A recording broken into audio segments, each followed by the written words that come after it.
চরমনায় পীরের যারা মুরিদ আছেন ওনারা যা কিতাবগুলো লিখেছেন কোরআন হাদিসের উপরে ভিত্তি করে, তাবলীগ যারা করে তাদের মুরব্বীরাও কিতাব লিখেছে কোরআনে হাদিসের উপরে ভিত্তি করে। এদেশে জামাত ইসলামী যারা করেন তাদের দলীয় যে কিতাবগুলো লেখা আছে কোরআন হাদিসের উপরে ভিত্তি করে, এগুলো সব এই কোরআনের ব্যাখ্যা। হ্যাঁ, কোরআনে কারিমের সাথে হাদিসের সাথে কন্ট্রাডিকশন বাদে মেলে না এমন কথা যদি কেউ লেখে ওটা পরিত্যাজ্য, সে যেই লিখুক। এজন্য সতর্ক করার কিতাব পৃথিবীতে একটাই।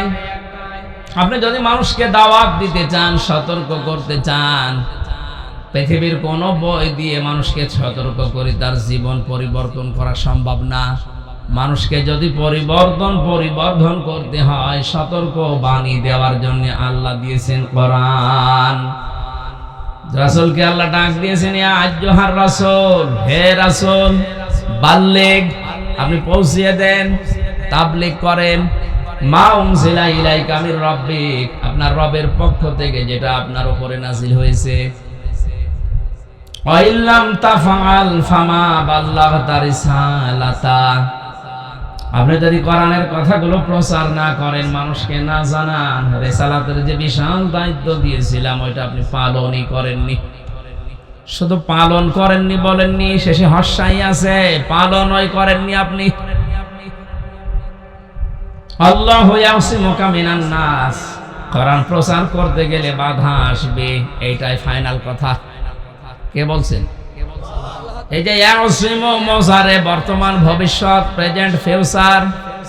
আল্লাহ বলেন কোরআন প্রচার করতে গেলে, কোরআনের তাবলীগ করতে গেলে বাধা আসবে, বিপত্তি আসবে, ষড়যন্ত্র হবে, ঝামেলা আপনার জীবনে আসবে, এটা আমি আল্লাহ জানি। এজন্য ইয়াসিমুকা, আপনাকে আমি আল্লাহ নিজে বাঁচাবো মিনান নাস, মানুষের ষড়যন্ত্র হতে। এই আয়াত থেকে প্রমাণ হয় এই পৃথিবীতে যদি কিছু প্রচার করতেই হয়, কোরআন বাদ দিয়ে অন্য কিছু প্রচার করা যাবে না। সুতরাং আজ যারা বলছেন আমি নবীওয়ালা কাজ করি, হ্যাঁ আপনি নবীওয়ালা কাজ করেন, কিন্তু নবী হয়েছিল নবী 40 বছর বয়সে। 1 থেকে 40 বছর পর্যন্ত ওনাকে পুরা আরব জাহানে কেউ নবী বলে ডাকতো। কথা বোঝেন, এটা ক্লাস চলছে। 1 থেকে 40 বছর পর্যন্ত পুরা আরব জাহানে ওনাকে কেউ নবী বলে ডাকতো না, রাসূলও বলতো না, বলতো কি মুহাম্মদ ইবনে আব্দুল্লাহ। নাকি তাহলে নবী হয়েছেন এই পৃথিবীতে প্রমাণ হয়েছে কয় বছরে? আরো জোরে বলেন। আপনি রাগ না করে বাস্তবের সাথে মিলান। কোরআন হাদিস তো অলিক কাহিনী না, এর ভেতরে সব সত্য কথা আছে। পুরা পৃথিবীর জন্য আল্লাহ পাক যখন তাকে ঘোষণা দিয়েছিলেন, তখন কিন্তু 1 থেকে 40-এ না, 40-এর পরে কুলিয়া আইয়ুহান নাস ইন্নী রাসূলুল্লাহি ইলাইকুম জামিআ। সূরা আরাফের 158 নম্বর আয়াতে আছে প্রথম অংশ, হে নবী আপনি দুনিয়ার মানুষকে বলেন আমি কিন্তু আরব জাহানের জন্য না, তামাম দুনিয়ার মানুষের জন্য আল্লাহর পক্ষ থেকে রাসূল হয়ে এসেছি। তাহলে আয়াতটা নাযিল হয়েছিল কি ওনার জন্মের পরেই না 40 বছরের পর? এটা আপনার মাথায় ঢোকে না কেন? 1 থেকে 40 বছর ওনার কোন শত্রু ছিল না আরব জাহানে। কেউ ওনাকে মেরে ফেলা দূরের কথা, গালিও দেয়নি। সারা আরব জাহানে ওনাকে বলতো আল আমিন, আস-সাদিক। এ কথা মানেন না?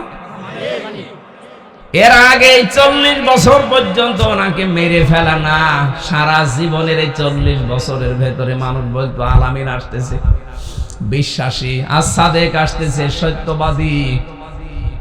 অথচ এই মানুষটা যখন 40 বছরে এই কিতাবটা পেলেন, কোরআন পাওয়ার পরে যখন দাওয়াতি কাজ আরম্ভ করেছেন, ওই দিন থেকে 63, তার মানে 23 বছর, পুরা 23 বছরের ভেতরে ওনাকে হত্যা করার জন্য ইহুদিরা 82 বার চেষ্টা করেছে। কত বছর? 23 বছরে যদি 82 বার হয় ডাইরেক্ট, তাও আপনি বলেন তো 82 বার একটা মানুষকে 23 বছরে যদি কেউ চেষ্টা করে মেরে ফেলার, 1 বছরে কতবার হয়? একই মানুষ 1 থেকে 40 মেরে ফেলা দূরের কথা, কেউ গালিও দেয়নি, খারাপ নজরেও তাকায়নি। সারা এলাকার মানুষেরা বলতো কি ভালো মানুষ। 17 বছর বয়সে একটা সংগঠন বানিয়েছিলেন হিলফুল ফজল, শান্তির সঙ্গ। তারপরেও কেউ খারাপ বলে নাই। 17 থেকে 40 পর্যন্ত 23 বছর তিনি এই সংগঠনটা পরিচালিত করেছিলেন। কোন মানুষ তাকে খারাপ বলেনি, গালি দেয়নি, মেরে ফেলা চিন্তাও করেনি। এই মানুষটা কোরআন পাওয়ার পর থেকে এই মানুষ শত্রু হয়ে গেল। অনেকে ওনার বাবার কথা, দাদার কথা প্রচার করতেন। বলেন না কেন? প্রচার করতেন কি? কোরআনের কথা। লেখান থেকে প্রমাণ হচ্ছে আমরা যারা ভালো কাজ, ভালো কথা বলতে গেলে বাধা আসতেছে না, কিছুই বলে না, বুঝতে হবে আপনি নবীওয়ালা কাজ করছেন না, মুহাম্মদ ইবনে আব্দুল্লাহ কাজ করছেন। মুহাম্মদ ইবনে আব্দুল্লাহ ভালো ভালো কথা মানুষকে বলতো না? বলতো না? মানুষের ঘর পড়ে গেছে, উনি টাকা পয়সা কালেকশন করে ঘর বানিয়ে দিত ওই সংগঠনের মাধ্যমে। এ কথা হাদিসে আমরা পড়েছি। কারো মেয়ে বিয়ে হয় না, কারো ছেলে লেখাপড়া করতে পারে না, উনি নিজে টাকা পয়সা কালেকশন করে দিয়ে আসতো। এটা কোনোদিন শুনেছেন? এই কথা বলছেন না? সিরাতের যত কিতাব এইগুলোই লেখা। তাহলে বুঝতেছে ভালো ভালো কথা বলা, ভালো কাজ করলেই বাধা আসবে, বিষয়টা এমন না। আপনার দাওয়াতি কাজ যখন মা উনজিলা ইলাইকা মির রাব্বিক, রবের পক্ষ থেকে যেটা নাযিল হয়েছে ওইটা দিয়ে হবে, তখন বাধা আসবে। এই জন্যে আল্লাহ আয়াতের পরবর্তী দিয়েছেন আল্লাহু ইয়াসিমুকা মিনান নাস। আপনি এতদিন যা করেছেন এখন কিন্তু তা না। এখন রবের পক্ষ থেকে নাযিল করা কিতাবের তাবলীগ হবে, প্রচার হবে, দাওয়াত হবে। এখন বাধা আসবে, বিপত্তি আসবে, ষড়যন্ত্র হবে, আপনাকে মেরে ফেলার চেষ্টাও চালাবে। যদি মেরে ফেলতে না পারে তাহলে দেশ থেকে তাড়িয়ে দেবে। দেশ থেকে যদি তাড়িয়ে দিতে নাও পারে, শেষে দেখবেন আপনাকে বন্দী করে রাখবে। এটা আমি বানালাম। وَإِذْ يَمْكُرُ بِكَ الَّذِينَ كَفَرُوا لِيُثْبِتُوكَ أَوْ يَقْتُلُوكَ أَوْ يُخْرِجُوكَ وَيَمْكُرُونَ وَيَمْكُرُ اللَّهُ وَاللَّهُ خَيْرُ الْمَاكِرِينَ। সূরা আনফালের 30 নম্বর আয়াতে আল্লাহ এই তথ্যটা দিয়েছেন 1500 বছর আগে। হ্যাঁ নবী, কাফেররা কিন্তু ষড়যন্ত্র করে 3টা আইন পাশ করে ফেলেছে তাদের সংসদে। এই কোরআন প্রচার অপরাধে 1 নম্বরে হয়তো আপনাকে তারা বন্দী করে রাখবে। যদি এটা দেখে যে না সক্ষম, পারছে না তারা, তাহলে তারা আপনাকে দেশ থেকে তাড়িয়ে দেবে। এইটাও যদি দেখে না, শেষ পর্যন্ত আপনাকে মেরে ফেলার জন্য সিদ্ধান্ত নেবে। তারা যে 3টা সিদ্ধান্ত নিয়েছে ষড়যন্ত্র করে, আল্লাহ মনে হয় বসে বসে আঙ্গুল চুষবে। বলেন না কেন? ওয়ায়ামকুরুনা ওয়ায়ামকুরুল্লাহ, এখানে ফাইল সরাসরি আল্লাহ নিজে করবেন। ওরা যদি এই 3টা ষড়যন্ত্র করে একটাও না পারে, আল্লাহ পাক বলেন আমি নিজেও কিন্তু কিছু কৌশল করব। আল্লাহু খায়রুল মাকিরিন। এই পৃথিবীতে যত কৌশল আছে সবচাইতে উত্তম কৌশল কার? আপনি যত ষড়যন্ত্র করেন নবীর বিরুদ্ধে, নবীর ওয়ারিসদের বিরুদ্ধে, নবীর উম্মতের বিরুদ্ধে, আপনারটা যেখানে শেষ সেখান থেকে আল্লাহ শুরু করবেন। আপনার চিন্তাও আসে না যে এই রাস্তা দিয়ে আমার এই গদি চলে যেতে পারে। কোনদিন ভেবেছে যে ছাত্রদের দ্বারা কত বড় বড় মহারথী 15.5 বছর চেষ্টা চালিয়েছে, এক চুলও নড়াতে পারে নাই। বিএনপির মতো এত বড় দল, জামাতে ইসলামের মতো এত বড় দল বাংলাদেশে কত কিছু দিয়েছে তারা। ওরা এম ইলিয়াসকে হারিয়েছে, নূর আলমকে হারিয়েছে। জামাতে ইসলামের কত মানুষ জীবন দিয়েছে, গুম হয়েছে, আয়না ঘরে থেকেছে, হিসাব নেই। এরপরও আমরা দেখলাম না 15.5 বছরে কিছুই হয়নি, যা ছিল তাই। ওরাও চিন্তা ভাবনা এটাই করতো না। এ ডেট ওভার হয়ে গেছে ওই দলের, এই কথা বলতো না। ডেট ওভার হয়ে গেছে, যাদের তারা আন্দোলন করবে কিচ্ছু ছিড়তে পারবে না, এই কথা ওই নেতারা বলতো। আওয়ালাম তাকুনু আকসামতুম মিন ক্বাবলু মা লাকুম মিন যাওয়াল। সূরা ইব্রাহিমের ভেতরে আল্লাহ ওদের কথার উক্তিটাকে তুলে ধরেছেন। হে নবী, আপনি দেখেন না ওই জালেমরা, ওই কাফেররা দম্ভ করে বলতো আমাদের কোনো ক্ষয় নেই, লয় নেই।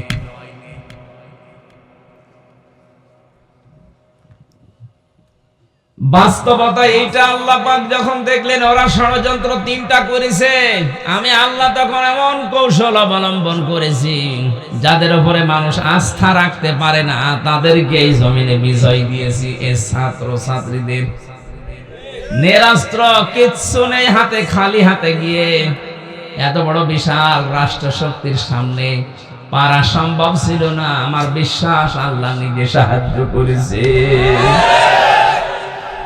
আল্লাহ যে সাহায্য করেছে প্রমাণ সূরা আনআমের 44 নম্বর আয়াতের মাঝের অংশ। প্রশ্ন আসতে পারে, 2024 সালের 5 আগস্টে ঘটনা, আর কোরআন আয়াত নাযিল হয়েছে 1400-1500 বছর আগে, এ কি করে মিলান আছে? আল্লাহ পাক বলেন, হাত্তা ইযা ফারিহু বিমা উতু, তাদেরকে যে নিয়ামতগুলো আমি দিয়েছিলাম, শান্তি, স্বস্তি, নিরাপত্তা, ক্ষমতা, প্রভাব প্রতিপত্তি, টাকা পয়সা, দুনিয়া সব যখন দিয়ে দিলাম, তাদের এই দানকৃত বস্তু তারা পাওয়ার পরে আনন্দে আত্মহারা, আমি আল্লাহকে পর্যন্ত ভুলে গেছে। আখাযনাহুম বাগতাতান, এখানে আরবি গ্রামার বোঝে না। আখাযনাহুম, আমি আল্লাহ নিজে ধরেছি তাদেরকে বাগতাতান, হঠাৎ করে। আমার তো মনে হচ্ছে 1500 বছর আগের আয়াত নাযিল হওয়া 2024 সালের 5 আগস্ট মনে হয় নাযিল হয়েছে।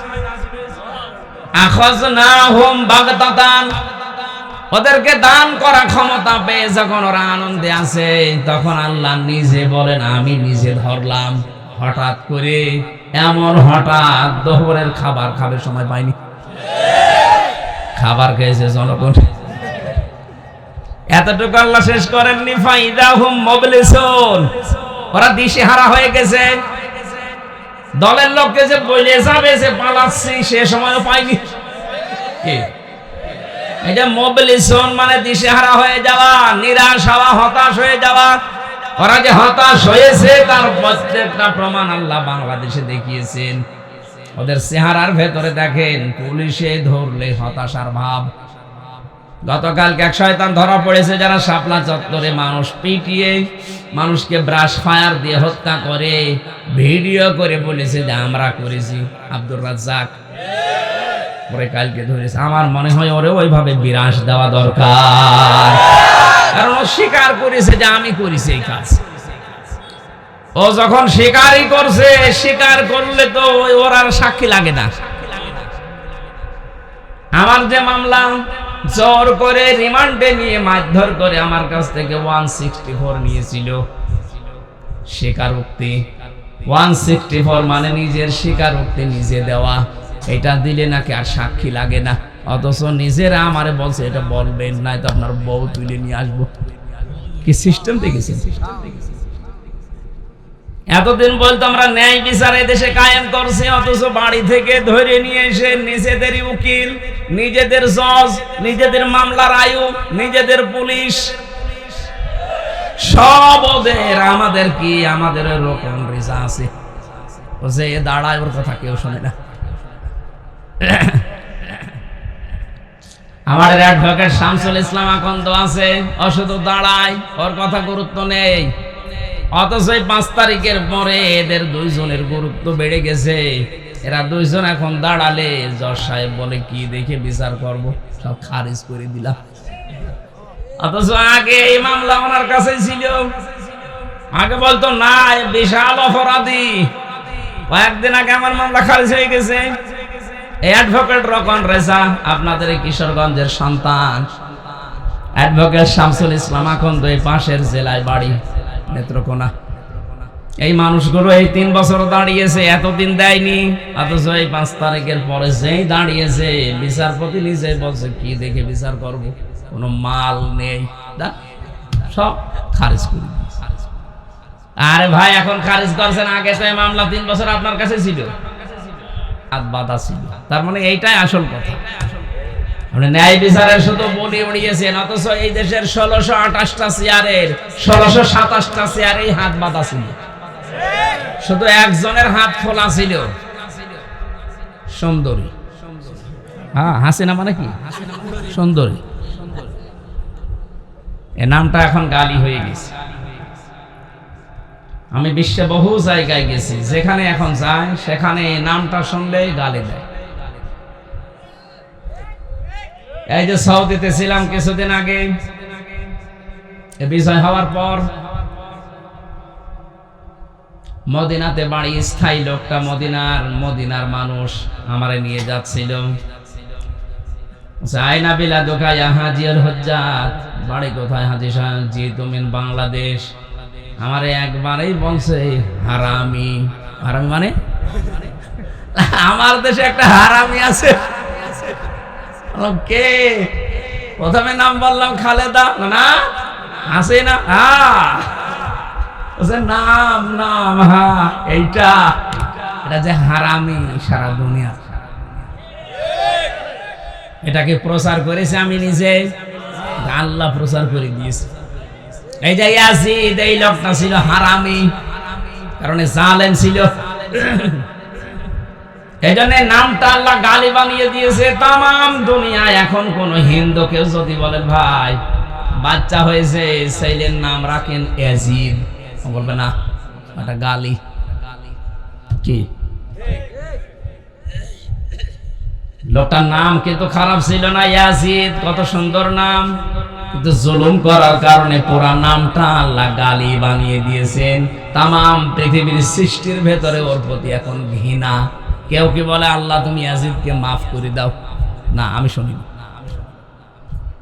জেলখানায় আমি আবার এই সুন্দরীর নামে একটু দোয়া শুনেছিলাম, চলচ্চিত্রে কাজ করে বিয়াদব, ধরা পড়েছে মহিলার ফাংশন, ধর্ষণ মামলায় জেলে আসার পরে আমার ওই ব্লকে পাশে ছিল। জোহরের পর একদিন সে হঠাৎ করেছে, দেখছি দোয়া করছে, এমনি নামাজ কালাম পড়ে না, কিন্তু ওই দিন হঠাৎ দোয়া করছে, আল্লাহ তুমি আমার হায়াত কেটে নাও, আমার মরণ দাও, হাসিনাকে বাঁচিয়ে রাখো। আরে শয়তান, দোয়া করার মানুষ পাচ্ছ। কিছু কথা বলে গেলাম, জিজ্ঞাসা করে যে ভাই আপনি জেলখানায় কেন? পরবর্তী তোর পাশে যে ছিল বলছে হুজুর ধর্ষণ মামলার আসামি, সিনেমায় কাজ করতো, আর দোয়া করছে। কি দোয়া দেখেছি? যে আমারে মেরে ফেলো, আমার হায়াত আমি দিয়ে দিলাম, হাসিনাকে বাঁচিয়ে রাখ।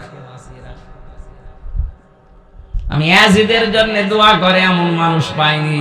এই লোকটা দোয়া করছে এমন মানুষের জন্য, যেই মানুষটার নাম 5 আগস্টের 5 তারিখের আগ পর্যন্ত মানুষ ভয় নিত না, এখন নিলেই গালি হিসাবে নেয়। এটা ঘৃণিত বানিয়ে দিয়েছে নামটাকে, বলেন। কারণ কোন মানুষ যখন মানুষের উপরে জুলুম করে, তখন সৃষ্টি জগতের ভেতরে আল্লাহ তার প্রতি ঘৃণা তৈরি করে দেয়। ইয়াজিদের নামটা যদি কালের আবর্তনে গালি হয়ে যায়, এই নামটাও দেখবেন কালের বিবর্তনে কিছুদিন পরে মানুষ গালি হিসাবে ব্যবহার করবে।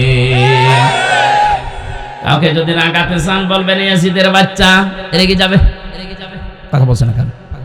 আপনি বলে দেখেন, এখানে যে দাড়িওয়ালা মানুষগুলো আছে, যদি বুঝিয়ে থাকে বলেন ইয়াজিদের বাচ্চা, এমনি রেগে যাবে। কিছুদিন পরে দেখবেন কাউকে যদি বলেন অমকের বাচ্চা, এমনি রেগে যাবে। এখনো অনেকে পরিচয় আর দিতে চাচ্ছে না, অথচ এই 5 তারিখের আগে তারা কেউ মা বলতো, কেউ বোন বলতো, এখন বলতে বলেন তো। আমরা ওই মানুষগুলোকে আহ্বান জানাচ্ছি, আসেন, যারা আলেমদের এই 15.5 বছরে মাইক কেড়ে নিতেন, এখন কেড়ে নেন তো, এই যে ফিরিয়ে দিয়ে দিলাম। আসেন, আজকে কাটতে আসেন, আপনার দাঁত মুখ থাকে কিনা আমি দেখছি।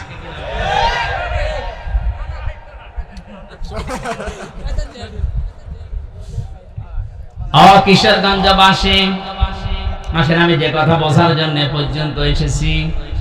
আল্লাহ পাক এই পৃথিবীতে বিশ্ব নবী মুহাম্মদ রাসূলুল্লাহকে নবুয়ত দিয়েছিলেন 40 বছর বয়সে। এজন্য বিভ্রান্ত হবেন না, আমার উপরে রাগ না করে বিবেকটা কাজে লাগান। আপনি বলেন আমি নবীওয়ালা কাজ করি, আপনি মিথ্যা কথা বলেন কেন? আপনি তো কাজ করছেন মুহাম্মদ ইবনে আব্দুল্লাহর। আপনি যখনই নবীওয়ালা কাজ করবেন তখন আপনি বাতিলের টার্গেট হবেন। কথা বলেন না কেন? আজ হাজারো আলেম বাতিলের টার্গেট হয়ে কেউ জেল খাটে, কেউ গুম হয়ে যায়, কেউ ফাঁসির কাস্টে যায়, কাউকে মেরে ফেলা হয় ইনজেকশন দিয়ে। কোরআনের পাখি আল্লামা দেলাওয়ার হোসেন সাইদি রাহমাতুল্লাহ আলাইহি ওনাকে মেরে ফেলা হয়েছে ইনজেকশন দিয়ে।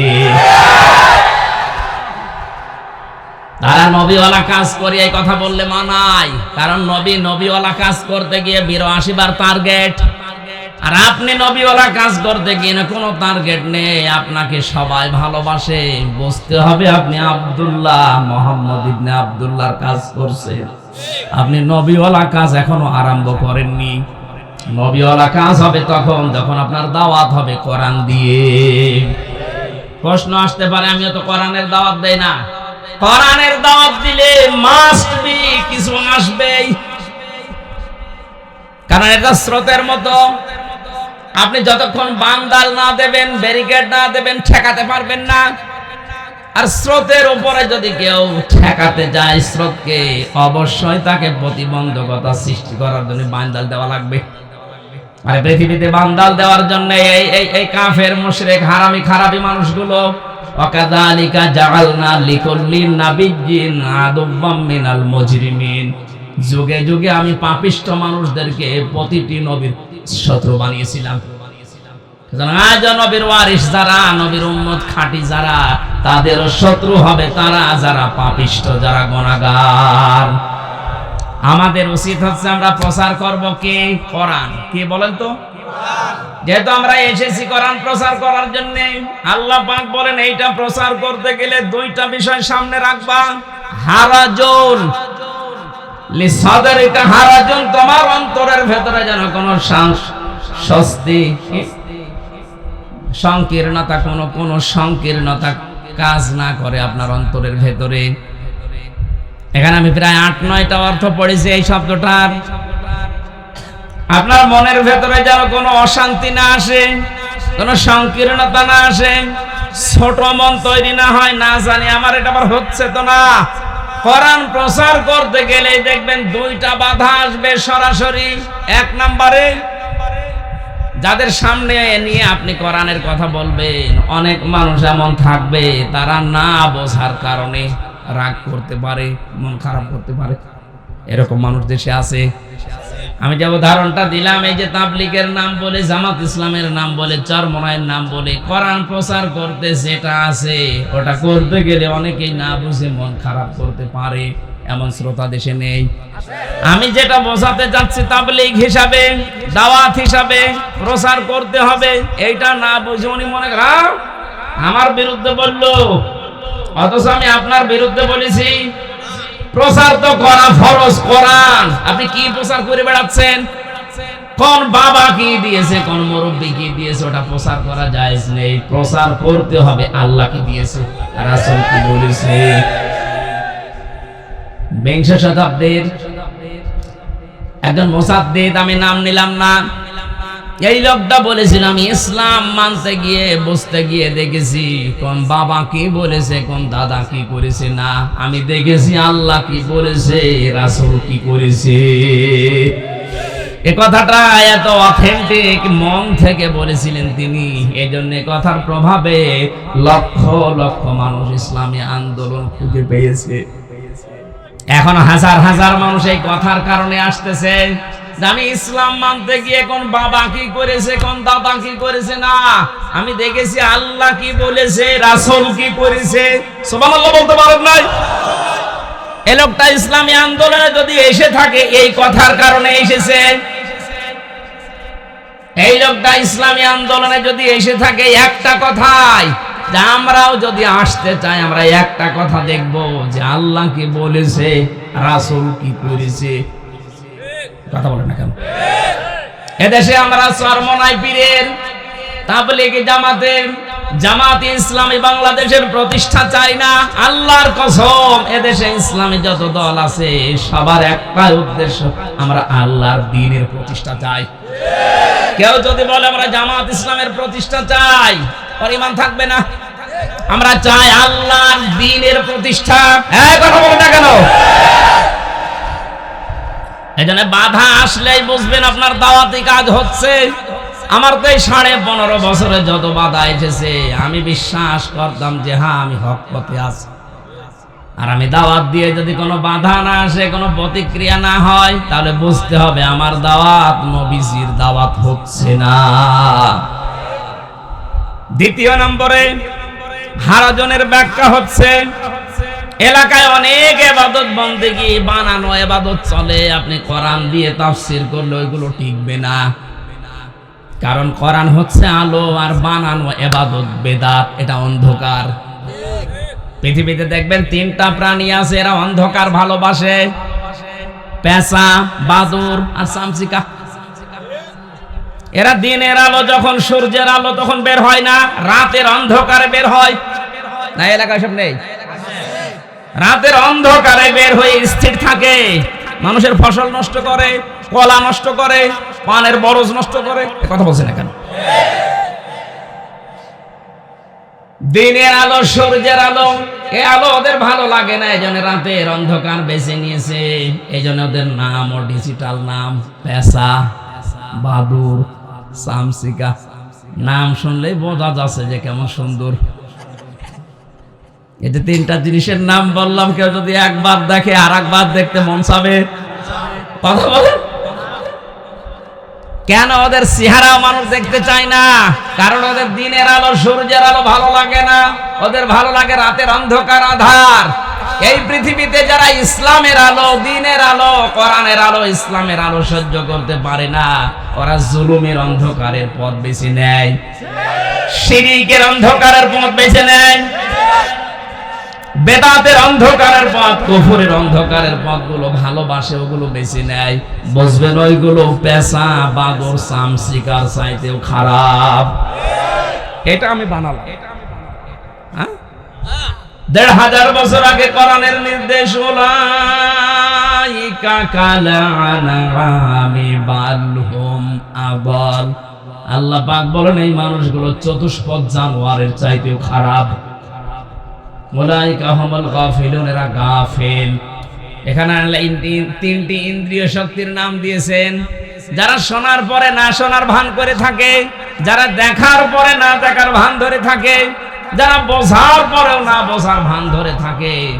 এই যে 3টি ইন্দ্রিয় শক্তি, কলব আছে, চিন্তা আছে, কমন সেন্স আছে, কিন্তু কাজে লাগায় না। কাজে লাগায় নিজের দলের লোক অন্যায় করলে অসুবিধা নেই, অন্য দলের লোক যদি কিছু করে পান থেকে চুন খসে, জঙ্গি, মৌলবাদ, উল্টাপাল্টা নাম দিয়ে দেয়।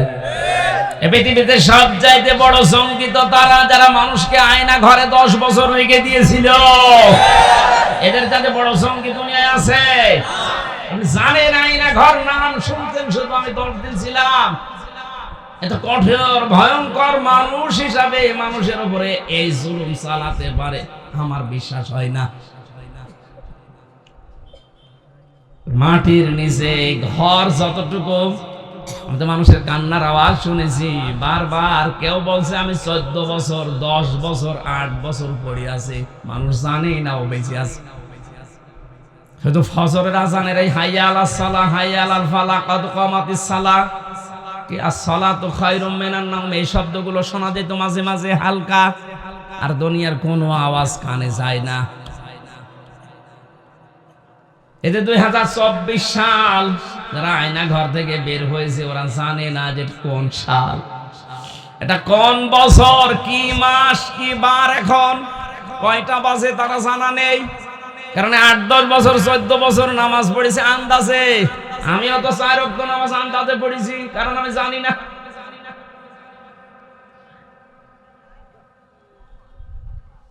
প্রতি 3 দিন 7 দিন পরে পরে নাকি ওই জালেমা নিজে মাঝে মাঝে যারা আয়না ঘরের দায়িত্বে আছে তাদের সাথে যেত, দেখতো, জিজ্ঞাসা করতো কারে কারে কি অবস্থায় রেখেছো বলো। আপনি মানুষ। যারা এই দৃশ্যগুলো তৈরি করেছিল তারা বাড়িতে যে ঘুমাতো কি করে আমার বিশ্বাস হয় না। আমাদের সাথে যারা দায়িত্বে ছিল, এই পুলিশ অফিসার গুলো, এই গোয়েন্দা বিভাগের এই স্যার গুলো, কি করে ওরা বাড়িতে যে ঘুমাতো। আমার সাথে মুফতি ফখরুল ইসলাম ছিল, উনি বলছিল ভাই আমার এই যে পায়ের ভেতর যেভাবে হাত দিয়েছে, সামনে যে লোহার বেড়া দেওয়া আছে, এই রডের সাথে হাত দিয়ে আমার সাথে আটকে দিত হ্যান্ডকাপ দিয়ে। এটা মানুষ শুয়ে থাকে, মাটির সাথে বিছানায় একটু পেট দিয়ে মানুষ যে শুয়ে থাকে, এটা যে কত বড় নিয়ামত আমি টের পেয়েছি। আমার মাজারের পেছনে এখনো পর্যন্ত ব্যথা, আমি এখনো ভালোভাবে বসতে পারি না, এখনো মাঝে মাঝে ব্যথাটা ওঠে। মুফতি সাহেব আমরা বলতো হামজা ভাই, আমি মাঝে মাঝে আল্লাহকে বলতাম আল্লাহ মরণ কামনা করা জায়েজ নেই, 1-2 ঘন্টা 5 ঘন্টা 2-5 দিন না, মাসের পরে মাস এইভাবে বসা, 1.5 মিনিট 2 মিনিট সময় দিত টয়লেট করার। সকালবেলা কাঁচা ছোলা দিতে তাও পচা, দুপুর বেলা খাবার দিয়েছে মনে হচ্ছে কেউ মাখিয়ে দিয়েছে। আরে 2 দিন 5 দিন দিলেই তো মানুষ মরে যাওয়ার কথা। 8 বছর 10 বছর 14 বছর পড়ে আছে ওইভাবে। আপনার বিবেক কি একটু নাড়া দেয়নি? এই দায়িত্বে যারা ছিলেন, বাড়িতে যে স্ত্রীর কাছে ঘুমাতেন কি করে? আপনি স্বাভাবিক হয়ে মানুষের সাথে আবার কথা বলতেন, চলাফেরা করতেন, কি করে করতেন? আমার তো বিশ্বাস হয় না। অবশ্যই আপনি লাল পানি খেয়েছেন অথবা ঘুমের বড়ি খেতেন, তাছাড়া আপনার ঘুম আসা সম্ভব না। এই জন্যই তো বাংলার ছেলে মেয়েরা আছে দেখেছি না, যায় নামাজও নেই, কোরআন শরীফও নেই, আছে শুধু বাবাজি। এত বড় বড় লাল বোতল মাঠের নিচে আয়না ঘরের দৃশ্যগুলো দেখে আসতো, আসার পরে এই লাল বোতল খেয়ে ঘুমাইতো। কিসের যায় নামাজ খুঁজি আর কোরআন শরীফ পড়ি? সব বানানো কথা। যায় নামাজ খুঁজি, আমি নামাজ পড়ি, কোরআন শরীফ পড়ি, এটা যদি এই প্রমাণ হইতো তাহলে বাংলার ছেলে মেয়েরা যে যায় নামাজ পেতো না। কই জানে আজ তো কেউ দেখাইলো না, যা দেখিয়েছে ওটা দেখানোর মতো উল্টা পাল্টা জিনিস দেখিয়েছে। আপনি আন্দাজে মিথ্যা কথা বললে হবে। যারা দায়িত্বে ছিল, আমার এখনো বিশ্বাস হয় না এই অফিসার গুলো, বিশেষ করে এই কাউন্টার টেররিজমের যারা দায়িত্বে ছিল, আয়না ঘরের ডিসিএফআই এর যারা দায়িত্বে ছিল ওই সময়, এই মানুষগুলো এখন ধরা পড়েছে না। একজন কামরুল হাসান, এটা হচ্ছে কত বড় বেঈমান লোক, এর মন মনে হয় আল্লাহ পাথর দিয়ে বানিয়েছে। এই দৃশ্যগুলো দিনের বেলা রাতের বেলা যে দেখে আসছে, আসার পরে ও সংসার করতো কি করে বলেন তো? এখনো পর্যন্ত মানুষ জালেমের সাফাই গায়। কি হয়েছে কি হয়েছে আপনি চলেন, আপনার আমি 10 দিন রাখবো।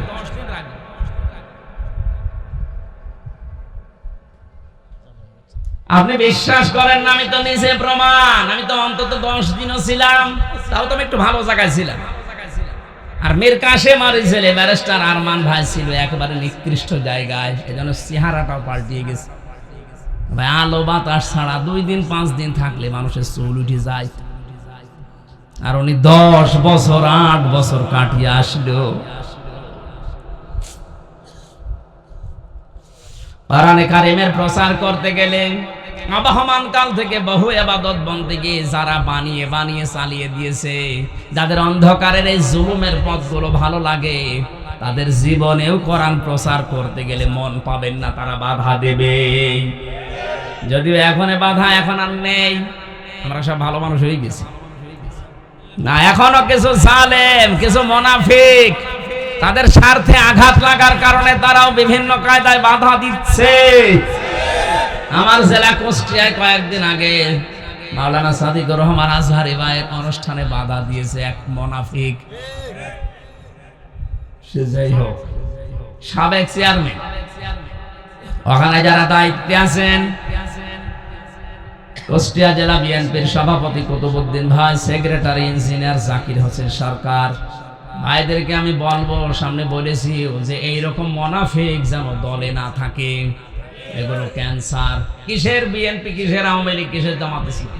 কোরআনের বিপক্ষে থাকলেও বাবা হলেও ওর পরিচয় দিতে আমি রাজি না। সুতরাং হারাজনের ব্যাখ্যা আমি 2টা বলেছিলাম। একটা হচ্ছে না বোঝার কারণে মন খারাপ করতে পারে, 2 নম্বরে আবাহমানকাল থেকে এমন এমন নিয়ম নীতি ইবাদত হিসাবে চলে আসতেছে, কোরআন বলতে গেলে ওগুলো টিকবে না, তখন দেখবে এটা আমার ব্যবসার 12টা বাজতেছে, তখন তারা বাধা দেবে। সুতরাং আমরা যেভাবে কোরআন প্রচার করা দরকার, আল্লাহ যে ফোর্সে দিয়েছে ওইভাবে আমরা প্রচার করব। কেউ বাধা দিতে আসলে, আমার কিছুদিন আগে বাংলাদেশের গোয়েন্দা বিভাগের সর্বোচ্চ দায়িত্ব পেয়েছে যে লোকটা, নাম বলা নিষেধ জন্য বললাম না, উনি আমারে বলছে, হুজুর যেইভাবে কোরআনের কথা প্রচার করা দরকার, সারা দেশের 56,000 বর্গ মাইলে 1 ইঞ্চি জায়গাও বাদ নেই, যেখানে ইচ্ছা যাবে, কোনো অনুমতি লাগবে না। যেই ফোর্সে আল্লাহ বলেছে ওই ফোর্সে বলবে। কেউ যদি বাধা দেয়, শুধু নাম ঠিকানা, বাবার নাম, এলাকার নামটা আমারে জানাবেন, ঠ্যাং ভেঙে ফেলবেন। আমি বললাম, স্যার আপনি এতদিন ছিলেন কোথায়? বলছে, আমি নতুন দায়িত্ব পেয়েছি, আমি মুসলমানের যা কাজ আমি তাই করব। কেউ বাধা দিলে শুধু নাম বলবেন, আমি ওই কুষ্টিয়ার ওই সাবেক চেয়ারম্যানের নাম ঠিকানা ওনার কাছে দেব, ও ঠ্যাং ভেঙে ফেলবে। ভণ্ডামি করা জায়গা পাও না। একে এখনো 2024 সালের 5 আগস্ট আছে, ওরা 2 মাস 5 দিন আগে চলে গেছে। এই কথা বলেন না কেন? এখন 2024 সালের অক্টোবরের আজকে 15 তারিখ, ওই দিন গোজার গিয়া। এই কথা বলেন। এখন দিন চলছে মুসলমানদের, কাদের? কোরআনে কারিমে আল্লাহ রাব্বুল আলামিন সূরা হজের 39 নম্বর আয়াতে অনুমতি দিয়েছেন যুদ্ধ করার, জিহাদ করার প্রথম অনুমতি। আজ অনেক নাস্তিক মুরতাদ বেঈমানরা আছে, ওরা শুধু নবীজির ওই 23 বছরের নবতী জিন্দেগির 10 বছরের কথা দেখবেন শোনাবে। নাস্তিকরা বিভিন্ন টক শোতে ওরা যায়, আর মুসলমানদের নাম নিয়ে বলে তোমাদের নবী শুধু যুদ্ধ করে বেরিয়েছে। ওই যে 10 বছর মদিনার জীবনে উনি যুদ্ধ করেছে, 27টা নিজের নেতৃত্ব দিয়েছে। এই সমস্ত কথাগুলো আপনাকে শুনিয়ে দুর্বল করবে। আরে বেটা, নবীজি যদি 10 বছরে 27টা যুদ্ধ করে, এর আগে যে 13 বছর মক্কায় 13 বছর অত্যাচারিত হয়েছে, 13টা বছর অত্যাচারিত হওয়ার পরে অনুমতি পেয়েছে। উযিনা লিল্লাযীনা ইউকাতালুনা বিআন্নাহুম যুলিমু ওয়া ইন্নাল্লাহা আলা নাসরিহিম লাকাদির। রব্বুল আলামিন বলেন, যাদের উপরে জুলুম করা হয়েছে, অত্যাচার নির্যাতন চালানো হয়েছে, 1 2 দিন 5 দিন না, 13 বছর। কয় বছর? আমি আল্লাহ পাক তাদেরকে এবার এই জুলুমের কারণে, অত্যাচারিত হওয়ার কারণে অনুমতি দিয়ে দিলাম যুদ্ধের। আমার তো নবীজির ওই 13 বছর ইতিহাসে পড়ার পর বাংলাদেশের সাথে মিলিয়ে দেখলাম আল্লাহ আরো 2.5 বছর বেশি করে ফেলেছে। নবীর জীবনে ছিল 13 বছর, আমাদের জীবনে গেল 15.5 বছর। 13 আর 2.5 কত হয়? 15.5 বছর একাধারে ওই জুলুম নির্যাতনের শিকার। 1500 বছর আগে আবু জেহেল যেভাবে হযরতে বেলালকে, খাব্বাবকে অত্যাচার করেছিল, 1500 বছর পরে আবু জেহেলের নাতি পুতিরা ঠিক আয়না ঘরে মুসলমানদের সাথে তাই করেছে। জীবিত মানুষকে আমরা মাঝে মাঝে দেখাতো, দেখেন এই যে এই জায়গায় হাড়গোড় গুলো আমরা দিয়ে শর্ট দিয়ে এই পুকুরের ভেতরে ফেলে দেই। এই যে কোরআন আমার সামনে আমরা দেখাতো যে এইভাবে আমরা নখ তুলি, যে সমস্ত জিনিস দিয়ে পায়ের নখ, হাতের নখ জীবিত মানুষকে তোলা হয়, ওগুলো আমরা দেখিয়ে বলতো এগুলো দিয়ে আমরা তুলি। অফিসার যেগুলো উপরে আছে আমারে বলতো পিটান। 11 ঘন্টা আমারে টাঙিয়ে রেখেছিল। তাও স্বাভাবিক ভাবে টাঙিয়ে রাখলে তো পারা যায়। চোখ কালো কাপড় দিয়ে বেঁধে দিয়েছে, হাত পেছনে হ্যান্ডকাপ দিয়ে বেঁধে দিয়েছে, মাথায় দড়ি বেঁধে ডান্ডা বেড়ি টাঙিয়ে দিয়েছে 11 ঘন্টা। আমি নামাজ পড়েছিলাম 4 ওয়াক্ত আন্দাজে। আপনি এই জুলুম অত্যাচার নির্যাতন করার পরে এখনো পর্যন্ত আপনি স্বস্তিতে আছেন। আর ভাই, আমারটা তো প্রমাণ হয়ে গেছে কয়েকদিন আগে যে আমি নির্দোষ, আদালত কর্তৃক প্রমাণিত, আমার কোনো দোষ পাইনি। তাহলে আমি বিনা দোষে 3টা বছর আপনাকে আমার জেলখানায় রাখলেন। আমি চাই আমার মতো আপনি দোষ করে 3 বছর থাকেন, দেখি আপনি তো দোষী, আমি তো আর দোষী না, আমার তো প্রমাণ হয়ে গেছে আমার কোনো দোষ নেই, আমি নির্দোষ। আর আপনি যে দোষী এটার প্রমাণ আমি নিজে, আমার বাবা আমারে ধরার পরে 10 লাখ টাকা আমার বাবার কাছ থেকে চেয়েছিল, 8 লাখ তাও জোর করে দিয়ে দিয়েছে। বলেছিল যে 50টা মামলা দেব, এক এক জেলায় এক একটা, প্রতিদিন শুধু দৌড়াদৌড়ি করবে আপনার ছেলে, আর রিমান্ডে আমরা মারবো, তাড়াতাড়ি টাকা পাঠান। আমার বাবা তো গ্রাম্য মানুষ, এদিক ওদিকে ধার কর্জ করে সঙ্গে সঙ্গে 8 লাখ দিয়েছে। কিন্তু ওই বেঈমানরা কথা রাখে না, পরের দিন আবার মামলা দিয়েছে, তাও বানানো মামলা। এই জুলুম করলেন আমার সাথে, আমারটা বলছে আমি, সুতরাং আমি চাই আর আয়ু কাজী মিজান থেকে শুরু করে যত মানুষের সাথে জড়িত প্রত্যেকের আমি চাই 3 বছর করে এইভাবে রাখতে। জেলখানায় দিয়েও যদি শান্তিতে রাখতো, অন্যান্য আসামিদের মতো ছেড়ে দিত না, আমার 24 ঘন্টা ফাঁসির কন্ডেম সেলের ভেতরে রেখে দিয়েছে, তাও যোগাযোগ বিচ্ছিন্ন। আমি যে বেশি আছি, এই যে এখন আমার বিভিন্ন রোগ, এই কারণে মানসিক টেনশনে আমার ভেতরে হাজারো রোগ। এখন ডায়াবেটিস চলছিল 19, এই জন্যই তো রংপুরে সেদিন যাওয়ার পরে চোখে অন্ধকার দেখছিলাম, কাউকে চিনতে পারি নাই, দেখতেও পারি নাই। এখন আমি স্বাভাবিক না, ডাক্তাররা বলেছে কথা বলবেন না, রাত 10টার পরে ঘুমিয়ে পড়বেন। এটা রেকর্ড হচ্ছে না সারা দেশে, যেখানে যেখানে আমার মাহফিল সামনে নেওয়া আছে, আমি হাতে পায়ে ধরে বলছি কমিটিকে, আমার রাত 10টার ভেতরে মাহফিল শেষ করা লাগবে, না তো কিন্তু আমি যাব না।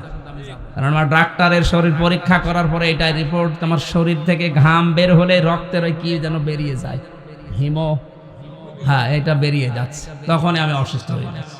আমি আশা করছি আপনারা যেহেতু তাফসীর শোনার জন্য নিয়ে যান, আমার আল্লাহ যতটুকু যোগ্যতা দিয়েছে আমি কোরআন থেকে কথা বলার চেষ্টা চালাই। যে গরু দিয়ে চাষ করে খাবেন, ওই গরু যদি মরে যায় চাষ করবেন কি দিয়ে? অন্তত আমি যেন বেঁচে থাকি সেই ব্যবস্থা করেন, নাই তো মাহফিল বন্ধ করা লাগবে।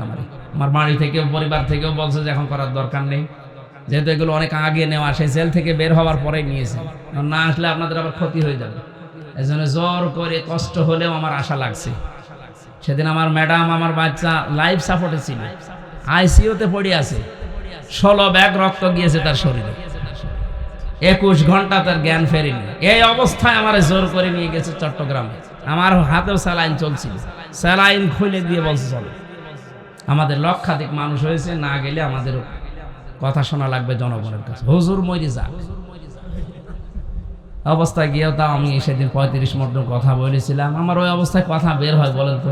আমি একটা ছোট মানুষ, আমার 2টা মেয়ে আছে, আর সেই অবস্থায় ম্যাডাম সে লাইফ সাপোর্টে পড়ে আছে, ডাক্তাররা খেয়ে হারিয়ে ফেলিস, না সম্ভব না। 16 ব্যাগ রক্ত যাওয়া যায় তাই ব্যাপার, আরো সাদা রক্ত 2 ব্যাগ, 18 ব্যাগ। মানুষের 6 ঘন্টা 7 ঘন্টা পরে জ্ঞান ফিরে যাবে, ওরা 21 ঘন্টা পরে জ্ঞান ফিরেছে। বাড়ির লোক কান্নাকাটি করছে, ওর মা, আমার শাশুড়ি, আমার শ্বশুর, এদিকে আমার জোর করে নিয়েছে। এই অবস্থায় তাও বলেছিলাম, এখন থেকে রেকর্ড হচ্ছে, আমি হাতে পায়ে ধরে কমিটিকে বলছি সারা দেশে এটা ছড়িয়ে দেন, আমার রাত 9টায় তুলে দেওয়া লাগবে রাতের মাহফিলে, যেভাবেই হোক। আপনি যত বক্তা আছে এর আগে শেষ করে নেবেন। খালি বলে কালেকশন করা লাগে, আর কালেকশনের আগে করা লাগবে, নয়তো মাহফিল অন্তত এই বছরের মতো বন্ধ করেন, সামনে শরীর স্বাভাবিক হলে এরপরে আমারে নিয়ে আসেন, তাছাড়া আমি আর পারছি না। আর সামনে আমার মনে হয় দিনের মাহফিলগুলো একটু বন্ধ করে, দিনের বেলা ঘেমে যায় শরীর, এই তখনই আবার অসুস্থ হয়ে যায়। জেলখানায় থাকাকালীন যে সমস্ত বইগুলো লিখেছিলাম তার ভেতর অন্যতম আপনারা শুনলেন স্বামী স্ত্রীর যে দ্বন্দ্ব, এটা মেটানোর পদ্ধতিগুলো লিখেছিলাম। গাড়ি থেকে যাওয়ার সময় আপনার বউর জন্য নিয়ে যাবে যে পড়াবেন, মেয়ের জন্য মেয়ে বিয়ে দেওয়ার আগে এটা পড়িয়ে নেবেন, নিজের ফুফুকে নিজের দাদিকে এগুলো পড়ান। আমার মনে হয় নামাজের সময় তেলাওয়াতকৃত আয়াত ছিল সূরা আলে ইমরানের 21-22 নম্বর আয়াত, এটা আলেমদের সাথে সম্পৃক্ত, নবীদের সাথে। আমরা আগামীতে রাতের বেলায় এলাকায় যেখানে আছে এশার পরে তুলে দেবেন, আমরা তাফসীর আকারে কথা বলবো।